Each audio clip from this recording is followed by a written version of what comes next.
And take a look at our boy, he's looking rather dapper. He's really got that shit on. Now, before we get into Harry, we're gonna have this scene of 3 little girls playing with dolls. Now, they're having fun playing here, but they look at the door, then they look out the window, they get up, break their dolls, and take a quick stroll down out the window, into Fortnite heaven. They are dead. They died. During the start of the movie, in the little starting credits, we see a woman getting married, and then we see our boy, Harry Potter, the boy who got married. And actually, his wife died, so that's why he looks very sad. And he goes downstairs, he greets his son. His son's trying to show him some drawings he made. Son's like, hey, you're not really looking at my pictures, take a closer look. We see, bam, mom is in heaven. And the dad has a sad expression in the drawing. Even the boy knows he's depressed. Now, the dad has to go off. He's got a business trip. He's going to be gone for a few days.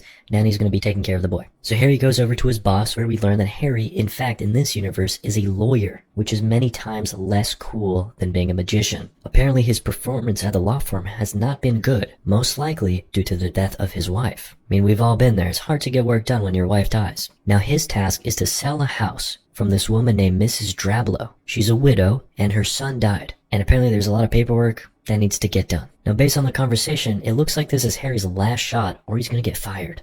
So Harry gets on a good old steam engine train, sits down, gets a little drowsy, and takes a nap. We travel back to the birth of his son. He's so happy to see his newborn baby son, but then receives the news. Your wife died due to death. His whole life comes tumbling down, and you can see his face gets really pale because he's sad. He's jolted awake where he greets this man, who happens to live at the town he's visiting. The man is so kind he even offers to drive poor Harry over to the local hotel. This is such an ass-backwards town that this is the only car. So Harry gets the hotel, and unfortunately he learns that all the spots are booked up. I mean, how is this possible? His law firm called in, he's supposed to have a spot, but apparently not. And everyone is very rude as well, very poor customer service. But this lady comes through and's like, we have to let him stay, the weather's terrible. So he gets to stay in the attic. And as he approaches the attic, we find that it's the same attic where those girls self-deleted. Ooh, spooky. And to make matters worse, there are talking birds as well. So the next day he goes to talk to, I'm honestly not sure, I can't keep track of all the names, but I think this is what one of the lawyers of the local town who's handling the case and passing it over. And he's like, he wants Harry to get out of town quick. He's like, listen, you didn't have to come here. Fax hasn't been invented yet. I telegrammed the necessary documents or mailed them or whatever. Plus, all the rooms in the hotel are booked up. You have to leave. There's a train leaving to London in half an hour. I even booked you a driver. So get out. Well, Harry's not one to give up. He goes to the driver and he's like, you know what? Take me to the Eel Marsh house. And that's the house he's actually trying to sell. The house of Mrs. Drablow. But the driver's like, I was paid a hefty sum to take you to the train. So Harry offers him a single penny. Now, due to inflation, this was worth a lot of money back then. And the man accepts the bribe. Harry is taken to the Eel Marsh house, which you can see has a very thin little winding road surrounded by water. As he gets out, Harry asks for the man to pick him up quite soon, but the man says, I can't. The tide's gonna come in, and then you're stuck here. I'll come back a little later. Fair enough. Harry enters the big mansion-esque looking house. It's looking very creepy. Not super unfamiliar to him though, it kind of has a bit of a Hogwarts aesthetic. We see lots of paintings on the wall, which Harry's used to. In his universe, the paintings even talk back, so he'll be prepared for any kind of jump scare of that nature. As Harry's inspecting the house, we have our first spooky moment. We see a woman in black, standing behind him. Now that's actually the name of the movie, which means this is scary. And then bam! That jump scare was pretty shitty. I think that's shit. I think that's poop coming out of the faucet. Okay, I think that's enough screwing around. Harry goes and gets all the documents he needs and starts working. We see a few of these documents. We see some letters, handwritten to their son who died. Remember, this is Mrs. Drablow. We can see the documents of her son's death and how the body was never recovered. Spooky. We get a short little montage here of him working away. Very boring. And then sounds. We hear sounds. There are things going on in the house. It sounds like there's someone there. So as always happens in these movies, he starts exploring. He goes upstairs, slowly at first, and then he touches this doorknob. That's shit on the doorknob, oh my god. How many poop-related incidents are going to be happening in this film? He enters the room to find the barely alive carcass of a little bird. And look who decides to show up, the deadbeat father of a crow. Come on, you gotta take care of your kids, man. Harry takes a moment to reflect out the window, where once again, he sees the woman in black. Bum bum bum. Oh geez, not again. I mean, it's the two crow-related jump scares in 30 seconds. I'm starting to think this crow is a paid actor. Now, most of the time in these type of movies, when someone sees like a ghost or an apparition, they're just immediately like, oh, I guess that was the wind. But fortunately, Harry's a little smarter than that. He runs outside and gets to investigating. But it's very spooky, there's lots of fog, and then he starts hearing lots of sounds. And he can barely see what's going on because there's a bunch of fog. But we hear horses, we hear screaming, we hear a woman, a father, a kid. We see flashes of the boy drowning in the marsh. Harry's convinced there's an accident happening right here. He doesn't know what's going on. He starts calling out for the name of his driver, and then bam! He's just standing there, menacingly. Seriously though, did bro just teleport? Could he at least crack a smile? Be a little charismatic? Dude is straight mean-mugging our boy. We cut to Harry talking to the sheriff of the town. He's reporting the situation. The man's saying, hey, no one's used that driveway in years. There's no way there could be an accident there. Ever since the Mrs. Drablow's boy died in the marshes. And then Harry drops a bombshell. He's like, I saw a woman in black. The man is immediately startled, but before he can come back, these 3 kids enter the place. And this girl's looking really bad. She looks like she's been left in a freezer. She's so pale. Remember that meme? Anyway, the boys inform us that she drank bleach when their mother wasn't looking.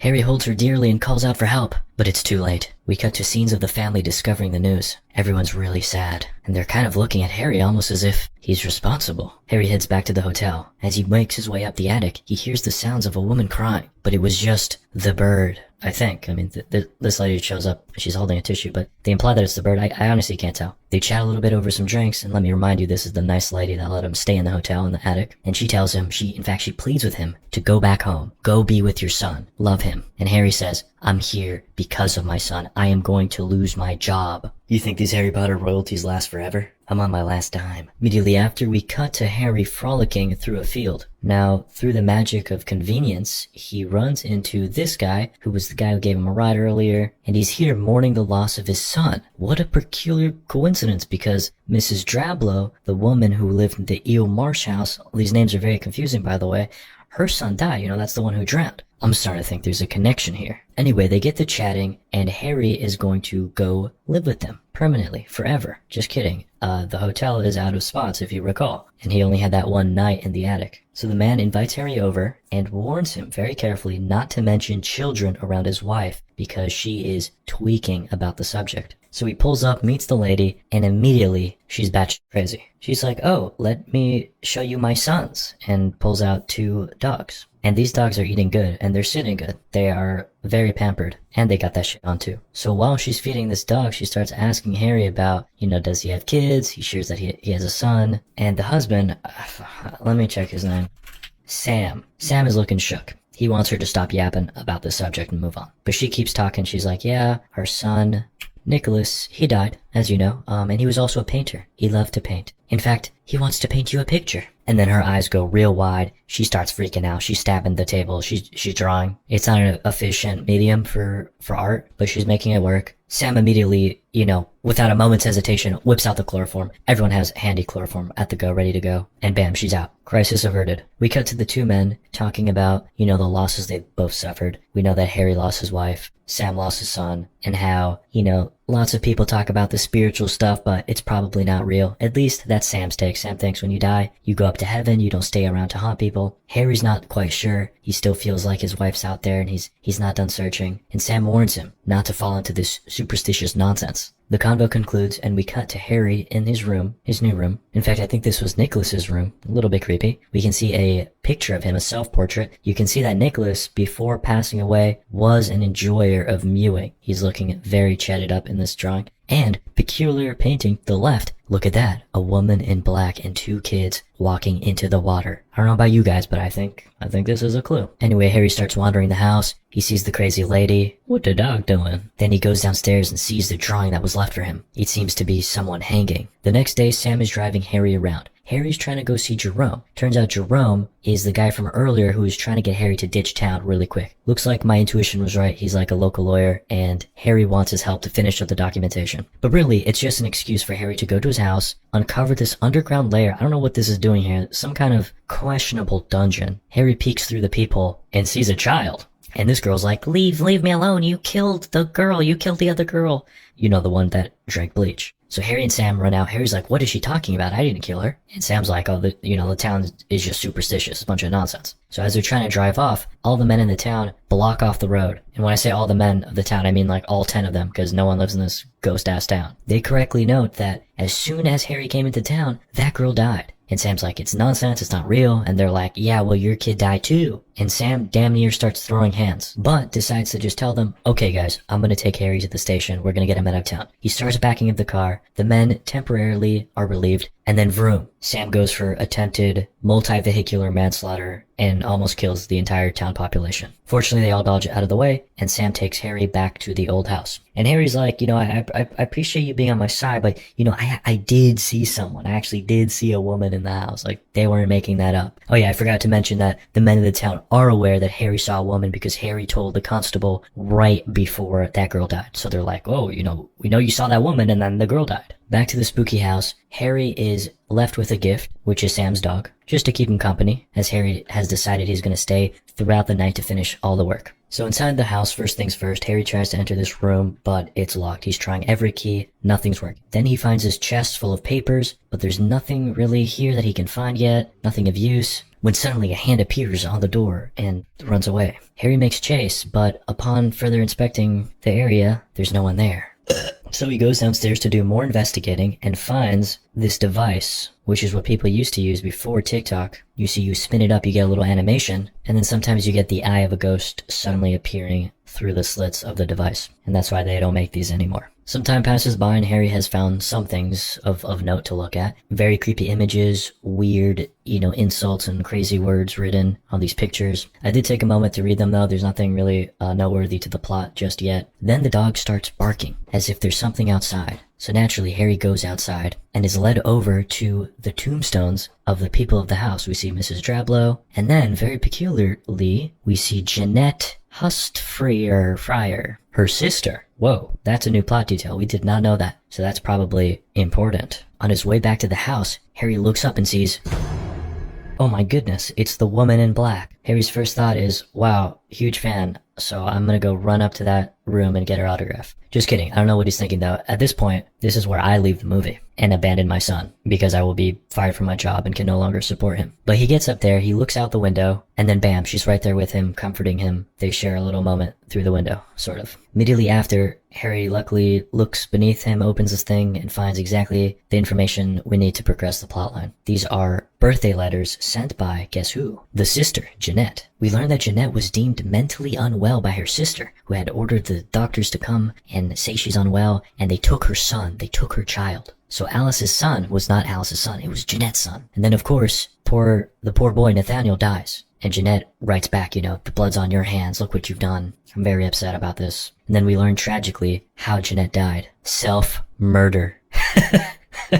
Oh, that's funny. Now, immediately after reading that, Harry is just put into a daze. He's tired. It sucked all the energy out of him. Meanwhile, behind him, the woman in black opens the door, and she's coming. She's coming straight for him. We see her POV. She's creeping up. She's walking. Harry's asleep. The monkey's awake. The monkey's watching. The monkey's ready. She's coming. The monkey's ready. She's coming. She's almost there. The monkey's ready for it. Bam. Fortunately, the dog saves the day, starts barking. The woman is afraid of the dog. She disappears. Harry turns around. The coast is clear. Or so we thought. Harry starts hearing a noise upstairs. It sounds like a rocking chair creaking back and forth and back and forth. He starts moving towards the room. As he gets closer, it gets louder and faster and faster. He goes to open the door, but it's locked. He tries to shoulder bump it, but he's not big enough. He's too small. He's 5'5". He's 140 pounds. He's a little man. He's small. He's a little boy. I'm 5'7". Harry runs downstairs. He gets a hatchet. He's ready to break that door down. He comes up. Door's open. The ghost is polite. We're dealing with a polite entity. All the confidence and bravado he has is gone. He's now absolutely scared, but he goes anyway. He enters the room. There's monkeys. There's more monkeys. We have multiple monkeys on site. The monkeys are watching him. They appear to have pupils because of the candlelight. It's a cool scene. It's a cool shot. Harry checks the closet. No one's there. And then he looks at the wall and spots something. There's something going on. He goes towards it and starts ripping up the wall. The monkeys are interested. They're looking. They're excited. Harry keeps tearing at the wall. He tears the wall and then it reveals writing. The monkeys cannot believe their eyes. The writing says, "You could have saved him."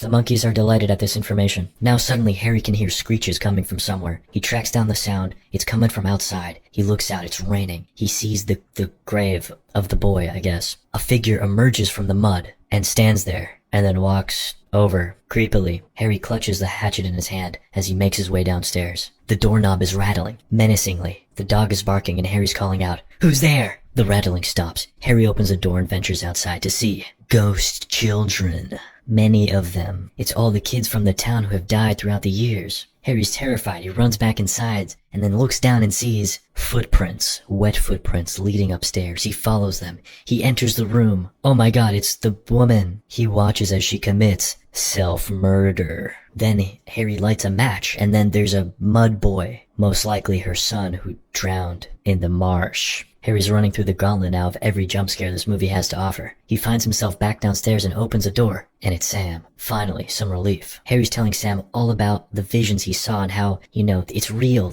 The monsters under the bed, they're real. And Sam doesn't believe it. He says it's superstition and believes that even a rational mind can start to see things in the dark. But then they head into town and there's a fire. This woman's calling out for Lucy. Oh my god, it's Jerome's house, aka the one of the underground lair. Harry heads in and sees the girl, Lucy, with a shocking lack of urgency. I mean, Lucy, there's a whole fire. I really need. Oh my goodness, it's the woman in black. That's the name of the movie. Oh my god. Lucy sets herself.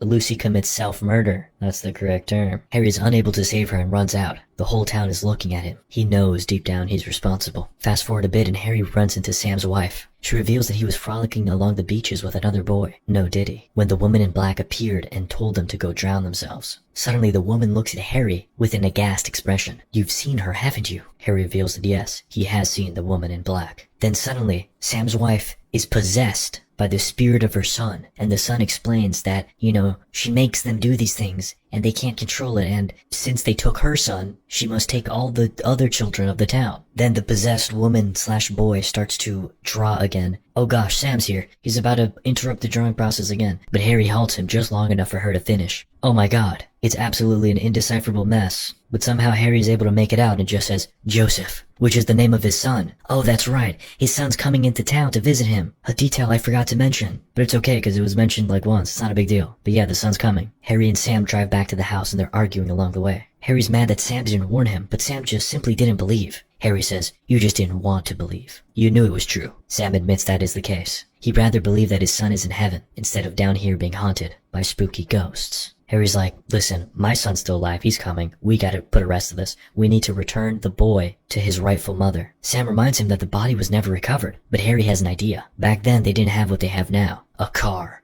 Yes, they're seriously gonna drag this boy out with the car. Harry gets this rope. It's the dead middle of the night. He jumps into the marsh. It's muddy. He can hardly breathe. He decides, okay, screw it, I'm diving in. He ties the rope down to whatever's down there, and Sam starts reversing. He's got the pedal to the metal, and we can start to see a carriage being dragged out. Oh my god, there it is, the perfectly preserved body of the boy. Harry cradles the carcass, and then they bring him inside. Sam's like, "Hey, let's bury this stuff, let's get this over with." Harry says, "No, not yet. Their souls are lost, we must join them together." So Harry puts the body on the bed of, I guess, what was the boy's room, or maybe it's the mother's room, don't know. He starts putting the birthday letters, whatever, along the body, and then he starts harnessing all the evil ghost energy possible by taking all the creepy dolls and all the creepy wind-up toys and turning them on. This is ridiculous, first of all. The movie director was just like, alright, every creepy trope, every creepy doll thing, mannequin, monkey, the wound-up toy, device, creepy candles, creepy this,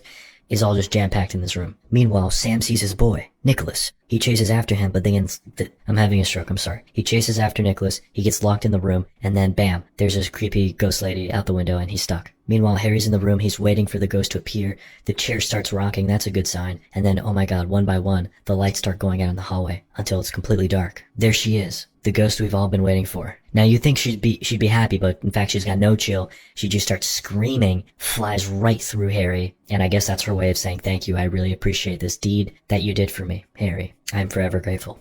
And that's the rough translation from Ghost Speak to English. Harry declares victory. He's like, okay, it's done, Sam. We're all good. Sam is also chilling now. The door opened up, so everything's fine. So just a quick recap. Turns out there was no bigger mystery to this movie. It's just, that woman, Janet, her sister stole her child, and then the child happened to die by accident, and the Janet lady was just really upset about that, and that's actually the entire plot of the movie. But it's not quite over yet. Harry's son has just entered into town, but Harry's like, nah, let's get a trip straight back to London right away. We're not even gonna stay the night. I'm not gonna risk it. Harry's holding onto his son's hand. He's talking to Sam, wishing him well, and we can see another train coming by. Harry's son looks at the train like it's a double deluxe scoop of ice cream. It's looking delicious. It looks so good. He jumps straight into the train tracks. Oh my god, it's the woman in black. I cannot believe this. Harry runs, he jumps into the train tracks, and then bam, the train goes by. Sam can see all the ghost children and the evil woman lady flashing by. Oh, thank God. They're fine. They're dead.